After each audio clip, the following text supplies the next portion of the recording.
Entendes o que estás lendo? O podcast que te leva através das páginas da Bíblia. Livro por livro. Capítulo por capítulo.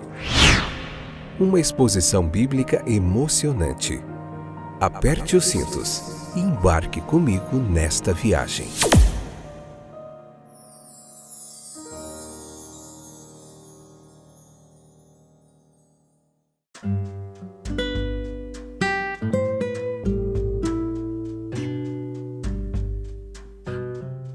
Olá, estou de volta, sou o Fábio, esse é mais um episódio do nosso podcast Entendes o que estás lendo? Mais um momento de reflexão bíblica, de aprendizado da Palavra de Deus. Que bom que você voltou, você que está aí sempre nos ouvindo, compartilhando. Tem várias formas de você fazer parte desse podcast, você pode orar por nós, você pode compartilhar ele se você está gostando e agora você também pode contribuir para que ele continue em mais de 12 países, em vários continentes, 5 se eu não me engano, de forma gratuita, chegando a várias pessoas, você pode contribuir. Na descrição do podcast tem uma forma lá de você estar contribuindo, se você quiser, para a continuação desse trabalho. Beleza? Vamos lá? Vamos concluir hoje capítulo 17, a parte 4, episódio 148, segunda temporada. Vamos finalizar hoje o capítulo 17 e a gente volta quando a gente voltar aqui novamente, a gente vai estar no capítulo 18 já, quase chegando ao finalzinho do livro de João. Vamos lá. Então, como que o divino, ele avança e efetua a unidade no ser humano? Como que essa unidade, ela acontece? Quais são os meios usados? Né? A união dos cristãos, daqueles que creem com Cristo, ela se dá pela fé. Né? A fé, ela traz Cristo à alma e Cristo traz essa alma ao Pai e a todos ficam unidos nele. Ele disse assim, eu neles e tu em mim, para que eles possam ser um, assim como nós. Estes são os meios eficientes usados e a ordem de sua operação. Então assim a fé une os cristãos a ele, ao Pai, e também une os cristãos uns aos outros. E outra pergunta, que glória foi dada a Cristo que ele também deu aos seus discípulos? A glória da unidade divina, isso ele deu em palavra e ação. A glória do reconhecimento divino, ele conhecia o Pai e o apresentou aos seus discípulos. A glória do caráter divino, isso se refletiu nele, até mesmo em sua natureza humana, e ele refletiu também isso sobre os seus apóstolos. A glória do amor abnegado, isso ele deu a eles, não apenas nos seus resultados divinos e vicários, mas como exemplo, inspiração e o princípio da nova vida. Então esta glória, ela é a glória do Filho, que é a glória do Pai, que é a glória dos cristãos. Ele concedeu a seus discípulos a mesma glória no que lhe dizia respeito, igual grau, e a participação dos cristãos na mesma glória divina por meio de Cristo os une uns aos outros e os une à natureza divina, cujo resultado final de tudo isso deve ser a perfeita unidade. Então a oração que Jesus fez aqui nesse capítulo foi em seu favor, em meu favor, em nosso favor. Né? Continha tudo o que ele fez. A vida de Jesus foi uma oração, sua morte foi uma oração e sua vida no céu é uma oração que continuamente acontece também de forma eficaz. Então o mundo ele precisa estar convencido do amor divino, ele deve estar convencido da intensidade desse amor do Pai e a sua imparcialidade para com todos. Então, para cada cristão individualmente no qual ele enviou, bem como para o próprio Cristo, deixe o mundo perceber isso. Então ele acreditará e saberá que todos estão nas mesmas e nas mais justas condições.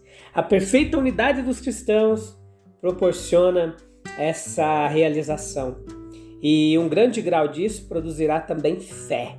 A perfeição produzirá conhecimento. União é força, desunião é fraqueza, meus queridos. Então os primeiros discípulos ali, seja quais forem, que que sejam as suas falhas, eles eram fortes na unidade amorosa, eles refletiam a glória do seu cristianismo e da própria natureza divina, né? Alguns, eles disseram sobre eles assim: vejam como eles se amam. Então isso foi uma grande influência e um grande sucesso na pregação deles e na influência que eles tiveram naquele mundo da época deles. Então, a igreja precisa se tornar proporcionalmente unida, mesmo que seja muito difícil. E isso trará as evidências do amor e da verdade divina para o mundo que assiste, e isso será irresistível. A união cristã é de suma importância, né? É a ideia central de Jesus, o peso de sua oração. Então, com isso, ele terminou a sua grande oração. Jesus, ele disse assim: nem eu rogo apenas por estes, mas para aqueles que crerão. Isso significa, por implicação, a sua oração por estes. Jesus ora por aqueles que acreditarão nele, por meio da palavra dos seus discípulos. Isso significa que a sua oração por aqueles que falarão a palavra que produzirá a fé. A fé vem pelo ouvir, não se esqueça disso. Jesus havia falado a seus servos em uma linguagem de ternura, energia e força totalmente inigualável. Eles tiveram que sair em uma grande missão, porque eles tinham uma mensagem para espalhar. E essa mensagem foi um grande privilégio para eles. Nada eles deixaram de fazer, nada foi deixado de fazer para que pudesse imprimir nas mentes deles todo esse propósito, essa missão e a impressão de tudo isso. Nesse versículo, a oração de Jesus por seus servos especiais chega a um estágio de transição. O serviço que eles deveriam prestar é indicado. Eles tinham que sair para falar aos homens de tal maneira que os ouvintes fossem conquistados para se entregarem inteiramente à disposição de Jesus. Então veja que a sua palavra, vinda do fundo do coração dos cristãos, produziria uma fé preciosa nos ouvintes. Eles creram, portanto falaram. Eles creram, portanto não puderam deixar de falar.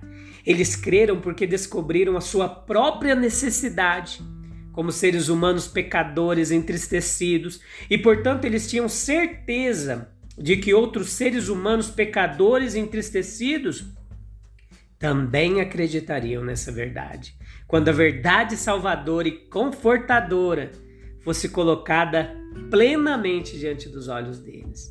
Então Jesus tem certeza do que vai acontecer, porque ele também conhece o futuro. Assim como o Pai foi visto em Jesus, o Cristo deve ser visto em nós.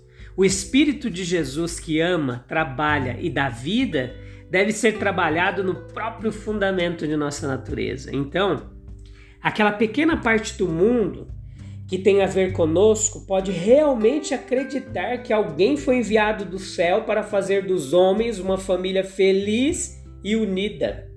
Sim, esse capítulo também nos dá um vislumbre um pouquinho do paraíso, né? Ele nos fala que é um lugar. Nós devemos olhar para a nossa existência futura. Existe uma analogia real entre todos os estágios de existência aqui do mesmo ser. O que é isso? Nós encontramos-nos aqui inseparavelmente ligados a um lugar. Nós fazemos excursões mentais e espirituais até mesmo ao infinito e ilimitado. Mas ainda assim nós encontramos nossa consciência conectada a um lugar. Isso é sugerido pelo fato de muitos estarem agora no céu em seus corpos. E somos ensinados que haverá uma ressurreição geral do corpo no último dia. A Bíblia nos ensina isso. E essa é a esperança daquele que crê. Pode-se dizer que nós podemos supor que o corpo ele deve perder inteiramente a sua materialidade. E perguntamos qual é a utilidade dele então. E não podemos ver como um ser que viveu, pensou, sentiu e agiu em uma organização material e poderia manter a sua identidade em qualquer estado de existência inteiramente separado de tal organização.